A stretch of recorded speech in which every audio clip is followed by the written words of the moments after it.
Hello everyone, we are back with more Sonic 4 Episode 1. This might be actually the last part, I'm not sure, it depends on how fast I blaze through this game. But now we're on to Lost Labyrinth, which has one of my favorite songs in the game. Seriously, the Lost Labyrinth Act 1 music is actually really cool. And I really like it, it's really catchy. And it was actually reused in LEGO Dimensions. In the Labyrinth Zone level, it was actually reused as the Labyrinth Zone music. Pretty cool. But yeah, so this is Lost Labyrinth, Lost Labyrinth Zone, and it's basically, just like how Splash Hill Zone was supposed to be Green Hill, and how Casino Street was supposed to be Casino Night.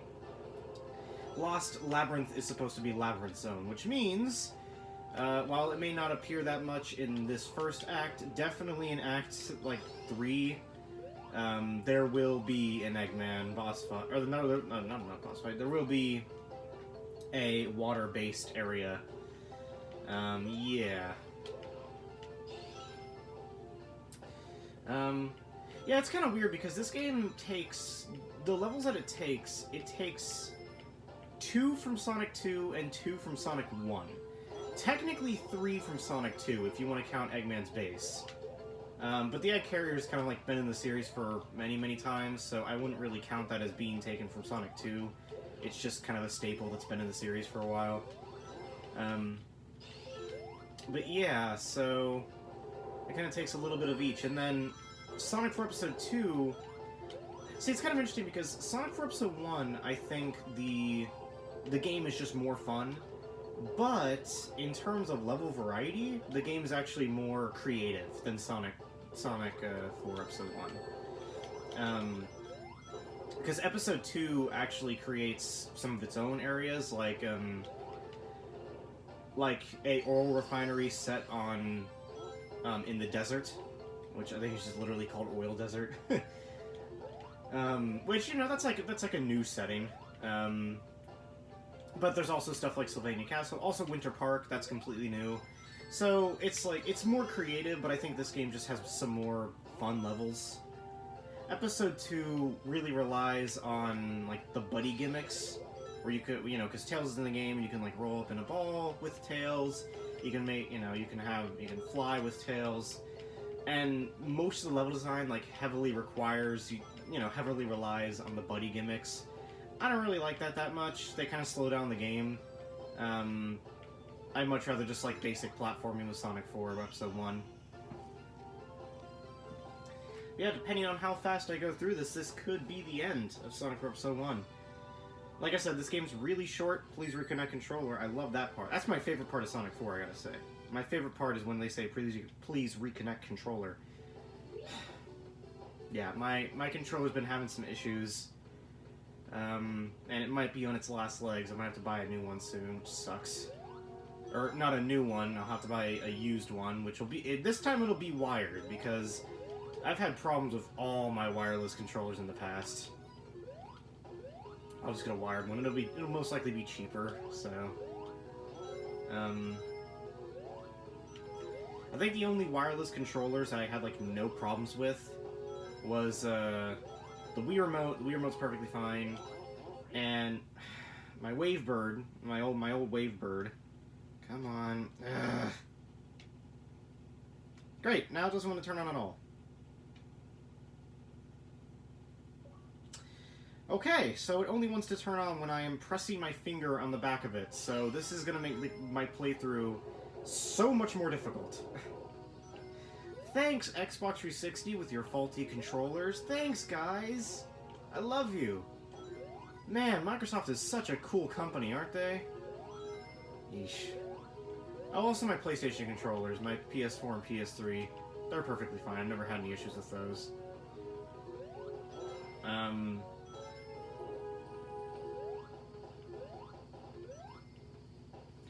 Yeah.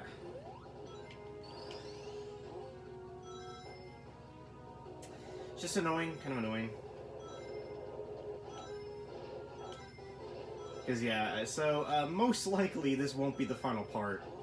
Most likely we'll have a part 3 because of these technical issues. I'd have to actually, like, blaze my way through the rest of the game to actually get it into 1 to 2 parts. Because the credits, you know, also equal quite a lot. So most likely how it's gonna go is I'll beat this level, I'll beat, you know, this world, and, in this part, and then I'll beat, you know... Because if you know anything about this level, there's a certain fun little puzzle that comes up later that I might be spending a bit of time on, actually, so... Most likely this won't be the last part.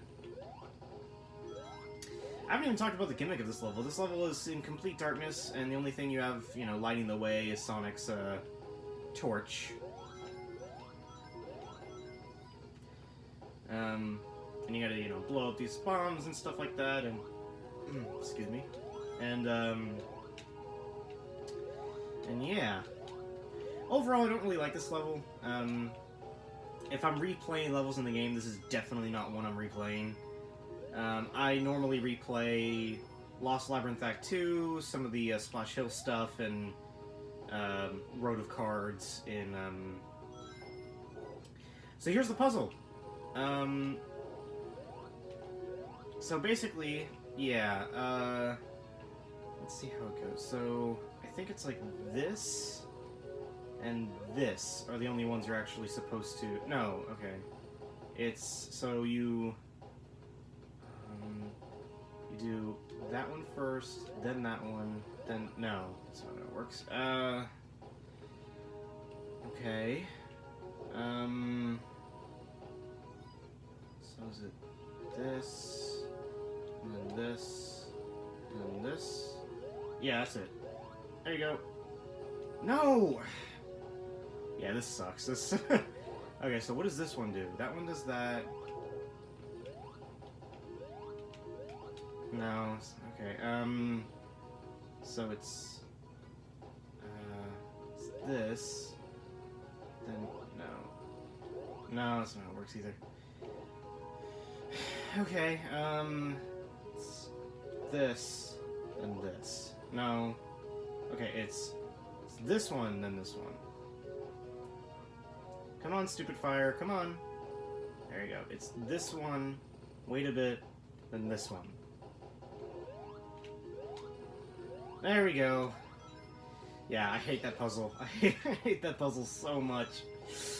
I remember I was watching a Some Call Me Johnny live stream where he did the like all the Sonic games, and it was like him and 2 other people that I don't know of, and literally like the 3rd guy was stuck on that puzzle for like a full 10 minutes.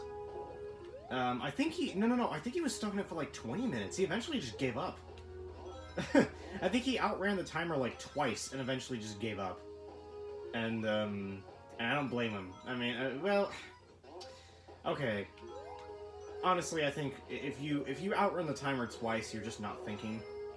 You're just playing the game like blindly. You're not even like thinking about what the actual, you know, way is supposed to be.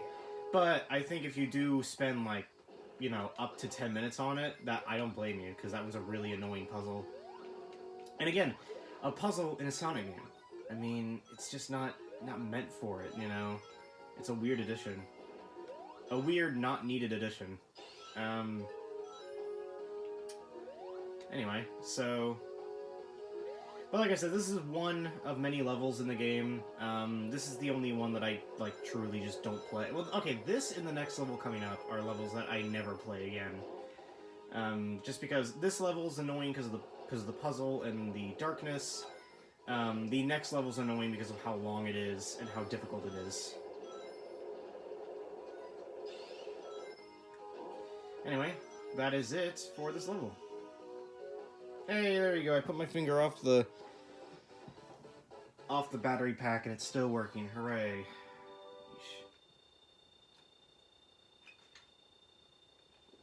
Yeah, my controller's been faulty for a while. I just need to get a new controller. Anyway, So yeah, this level, I don't normally play. I like the music though, I gotta admit, the music's really good. But main problem is it's really long and really annoying. And yeah. This one is where you definitely explore underwater. This is where, you know, the underwater sections of Lost Labyrinth come into play, which aren't fun, as pretty much everybody that plays a Sonic game should know.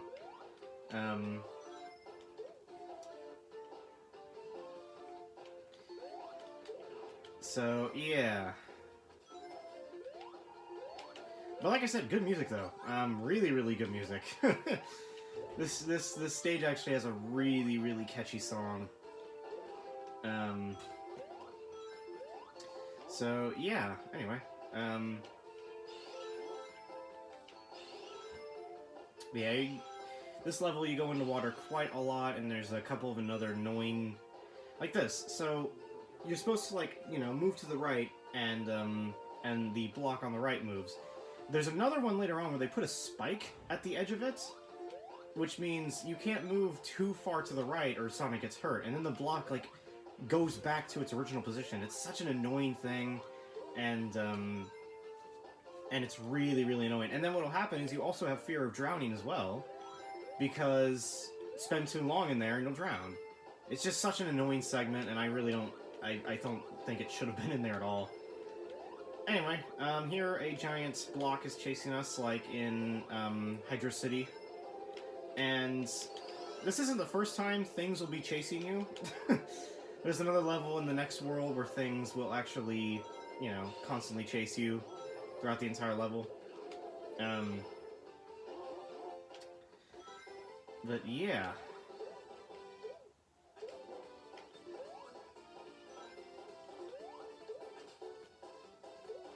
Ooh! Secret.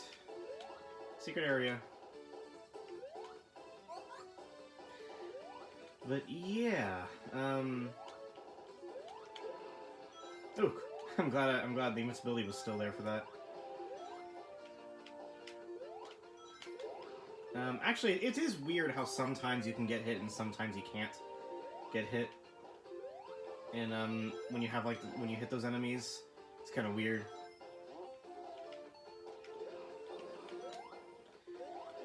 Anyway, I think coming up, yeah, here it is. So the spikes are here. So basically, if I'm going to demonstrate this. If I hit the spikes, the block goes back into position.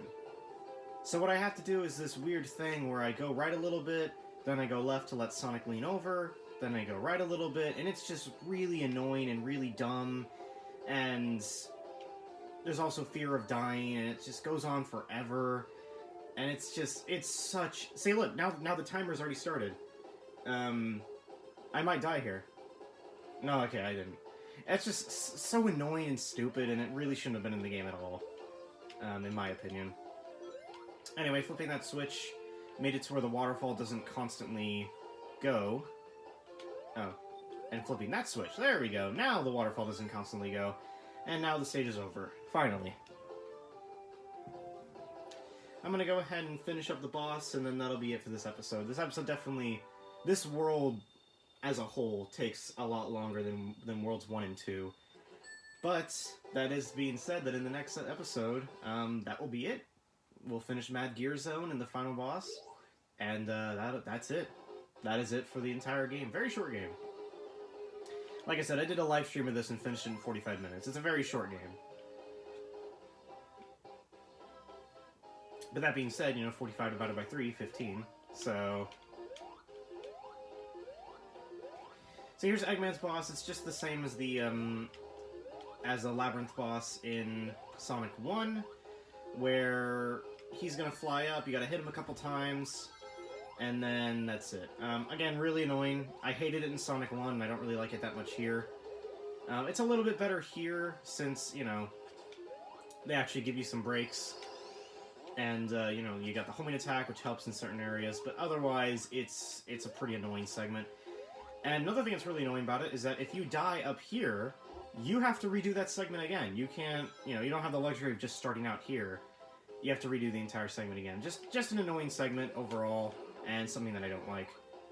Anyway, So the Sonic 1 boss ended there. You just hit him a couple times while you're jumping up, and that's how the boss ended. Here, it's a little bit different, where now he'll send off a bunch of pillars that'll try and smash you, and they will kill you. They will insta-kill you.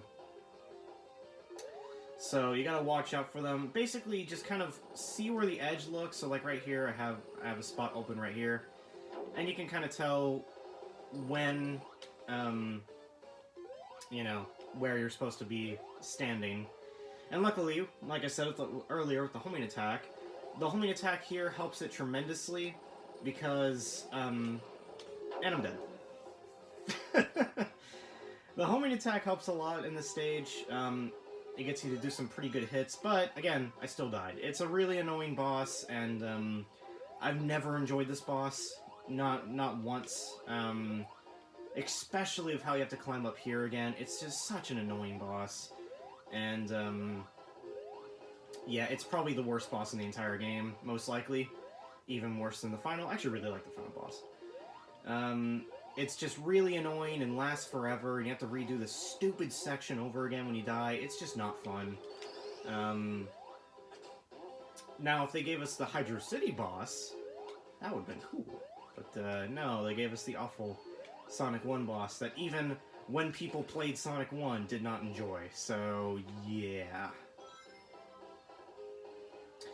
So I guess in this section, just be really, really cautious. You know, make sure you have a lot of room left. Make sure, don't do what I did and actually really, like, try to hit him really, you know, a bunch. Just kind of try and get your hits in when you can, and if you think that it's a little bit too far to reach, don't try it, because most likely you're gonna get an insta-kill. It's just kind of dumb, because, like, why do they even give you rings in this section? Everything insta-kills. So, like, here, I could try, but I'm not gonna go for it, because I probably would just end up dying. It's just really dumb. I don't know why they give you rings, honestly. Everything's an insta-kill, there's no reason to give you rings. You know, you think, like, oh, you get a bunch of rings beforehand, oh, I'm not gonna get hit. Ooh, that was so close. That was so close to a death, I was fearing it. If I die one more time, I'm gonna stop this episode, and I'll just do this boss in the next episode. And then, of course, the boss still takes 8 hits. Yeah! Oh, cool, I got... Okay, whatever. The boss still takes 8 freaking long hits, so... Yeah, not fun in the slightest, honestly. This boss really, really is garbage. Not something that I enjoy at all. There we go, finally! Finally ended the boss off. Ugh. Yeah, that is something that every time I play this game, I'm like, oh, it's this boss. I hated it back then, I hate it now. Anyway, so that'll be it for this episode, so I'll see you guys next time.